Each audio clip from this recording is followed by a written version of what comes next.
now. You are not your past. You're you. You're you right now. You might have done some things you wish you hadn't done.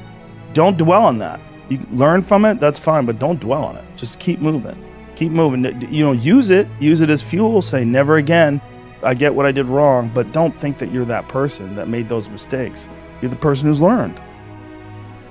I think that endurance, enduring something, and building up that ability to endure things, that's also a very important mechanism that you could apply to everyday life. Like that, the mechanism of understanding how to endure. Because a lot of people are just running from discomfort. They're running from it. They're just avoiding it. So easy to. And like if you get distracted for a second, you're like, let me check my phone. You just start going through your phone and looking at bullshit, and you're just distracting yourself from the tiniest frustration of boredom.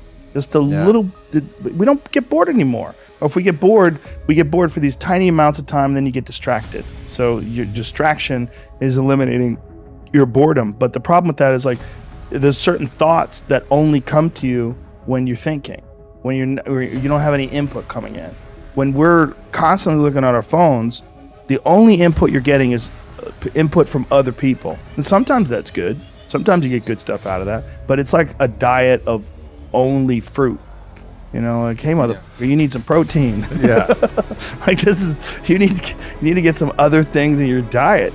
And I think having discomfort in your diet, like having it as a regular part of your life, it minimizes the amount of other kinds of bullshit. And I think that insanity and greatness are next door neighbors, and they borrow each other's sugar.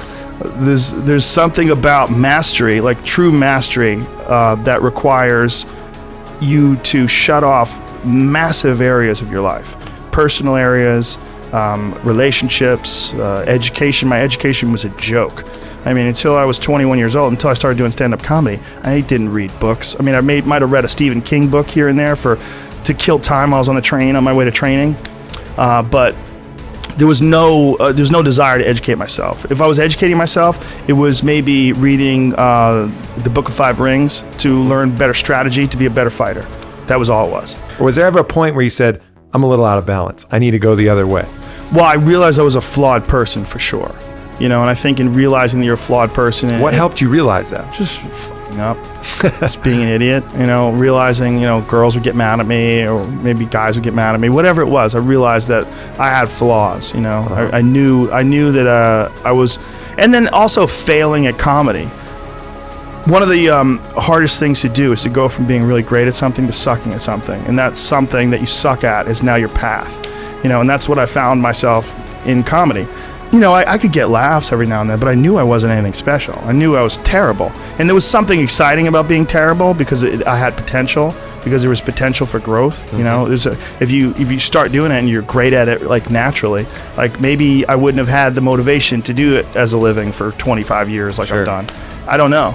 But at that time, making that transition from martial arts competition to being a comedian, that's when I started going down the road of balance and started trying to balance myself as a person. And I started trying to almost educate myself to have more things to talk about on stage. And then along the way, my curiosity started to blossom. And then I started to just be interested in things for being interested in them.